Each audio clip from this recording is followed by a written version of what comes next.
की मूवमेंट में जन्मे सभी संतों, महापुरुषों, गुरुओं, पीरों, फकीरों, सूफियों को मेरा कोटि कोटि नमन। दोपहर की इस वेला में हमारे साथ उपस्थित आदरणीय बनते राजरतन जी और सम्मानित सदन, आप सभी को सादर जय भीम, जय भारत। समय अधिक हो रहा है तो सिर्फ औपचारिक की ही दो बात करना चाहूंगा आपसे कि समस्याएं तो हैं, इसमें कोई संदेह नहीं है, दिखते हैं, परेशानियां हैं, मिशन मूवमेंट, वो सारी चीजें ठीक हैं। इस यात्रा के माध्यम से मुझे जो बातें समझ में आई, दो बात समझ में आई कि अब हमें क्या करना है या हमारा काम करने का क्या ढंग हो। बाबा साहब अम्बेडकर की वजह से हमें आज बहुत कुछ मिला, इसमें कोई संदेह नहीं है, परंतु वह स्थायी कैसे बना रहे और भारत का संविधान किस प्रकार से सुरक्षित रह सके और वह आम जनता तक किस ढंग से पहुंचे, बस इस बात की जरूरत है। हमें दो काम विशेष रूप से संपादित करने पड़ेंगे।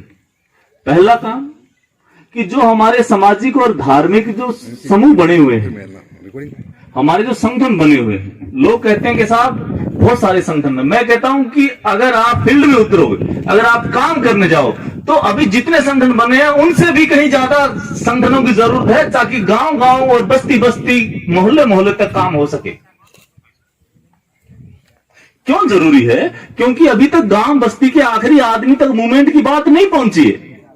क्यों जरूरी है? क्योंकि अभी तक लोगों को मिशन बाबा साहब बुद्ध बड़ी ऊपर की बात है, अभी इंसानों में भी भर्ती कर लो तो भी बहुत बड़ी बात है।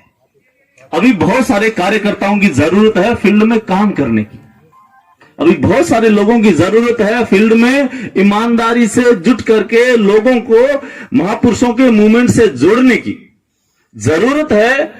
देश में समानतावादी मूवमेंट को आगे बढ़ाने की, भाईचारा कायम करने की और भारतीय संविधान की जो मूल प्रस्तावना है उसके हिसाब से काम करने की। अभी ये जो संगठन जो है हमारे, हमें सिर्फ अगर ये समूह, सामाजिक धार्मिक ये जो समूह बने हुए हैं, अगर ये तीन काम करें, पहला कि अगर कोई समूह आपके सामाजिक हैसियत में वृद्धि करे, दूसरा आपके आर्थिक हालातों में सुधार करे, तीसरा आपके राजनीतिक जो लेवल है, सतर है, उसको ऊपर उठाए। ये तीन काम अगर आपके किसी भी संगठन में ये तीनों लक्ष्य नहीं है तो वह सिर्फ घेराबंदी है।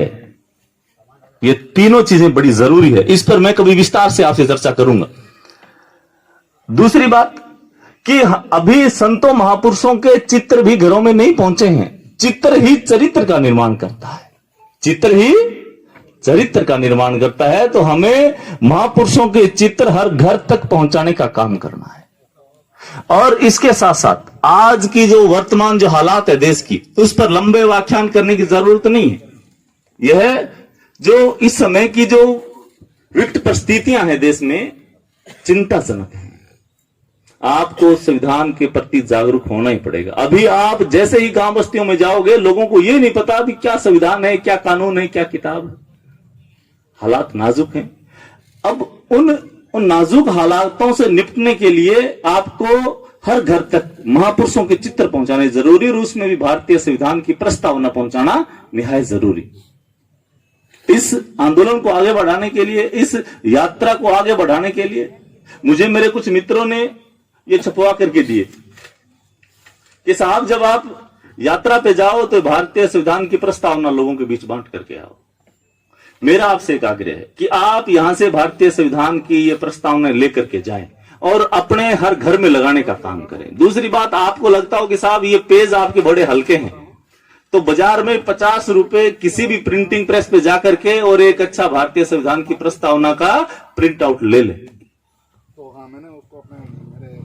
और दूसरा कि आपको लगता हो कि साहब ये हम लगा तो लें, परंतु इसमें तो आपका ही प्रचार है, आपका नाम है, नंबर है, ये इसलिए दिए गए कि इसमें कंचन फर्नीचर है, ये है, यूथ ब्रिगेड है, ये सब है, तो इसलिए हम नहीं लगाना चाहते। मेरा आपसे आग्रह है, आपको व्यक्ति से नहीं जुड़ना, आपको किससे जुड़ना, आपको विचारधारा से जुड़ना है। आपको लगता हो कि राजेंद्र का अकेले का प्रचार चल रहा है, तो इस प्रस्तावना को आप ऐसे मोड़ सकते हैं। कैसे? अब प्रचार किसका बचा? अब संविधान का प्रचार बचा। व्यक्ति के साथ नहीं जुड़ना आपको किसके साथ जुड़ना? विचारधारा के साथ और संतों महापुरुषों के साथ, व्यक्ति के साथ नहीं। व्यक्ति मर सकता है, व्यक्ति भाग सकता है, व्यक्ति बिक सकता है, परंतु विचारधाराएं और मूवमेंट और समाज बिकता नहीं है, भागता नहीं और मरता नहीं है। आपको हर घर में महापुरुषों के चित्र लगाने का काम करना है, क्योंकि चित्र ही चरित्र का निर्माण करता है। अगर आपके घर में फिल्मी एक्टर्स की अगर फोटो लगी होंगी, तो कहा जा सकता है कि इस परिवार के बच्चे बहुत फिल्में देखते हैं। क्रिकेट की अगर फोटो लगी हो, तो कहा जा सकता है कि इस परिवार के बच्चे बहुत क्रिकेट खेलते हैं। अगर बुद्ध की, कबीर की, शाहू की, नानक की, कलाम की, बुल्ले शाह की अगर इनकी फोटो लगी हैं, तो कहा जा सकता है कि इस घर का मुखिया बड़ा सुसभ्य है और उसके अपने बच्चों पे पूरा नियंत्रण और पूरा कंट्रोल है।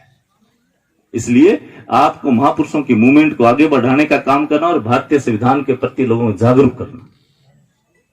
अंतिम बात बता करके समेटता हूं मेरी बात को, कि उड़ावनी पैरावनी का जो मामला है, अभी जो इधर हम जाकर के आए, लोगों से मिले, बातें चीतें हुई, उड़ावनी पैरावनी में फालतू खर्च नहीं करें, इस बात का ध्यान रखें। उसके बावजूद भी अगर आपको ऐसा कुछ करना पड़े, तो प्रत्येक उड़ावनी पैरावनी में भारतीय संविधान की एक किताब देने का भी काम करें। इससे प्रत्येक घर तक आपका जो आंदोलन वो पहुंचेगा और भारतीय संविधान हम सब के लिए कल्याणकारी और मंगलकारी है, उसका अध्ययन करना जरूरी है। आपके घर में कोई शिक्षित है या नहीं है, घर में नौकरी है या नहीं है, परंतु भारतीय संविधान होना निहायत जरूरी है। आपको पढ़ना आता है कि नहीं पढ़ना आता है? बाबा साहब अम्बेडकर कहते हैं कि जब तक संविधान जिंदा है तब तक मैं जिंदा हूं। इसलिए संविधान में ही हमारी सारी शक्तियां निहित है। इसी के साथ आप सब यहां पधारे, आप सबने समय दिया, बहुत बहुत आभार। नमो बुद्धाय।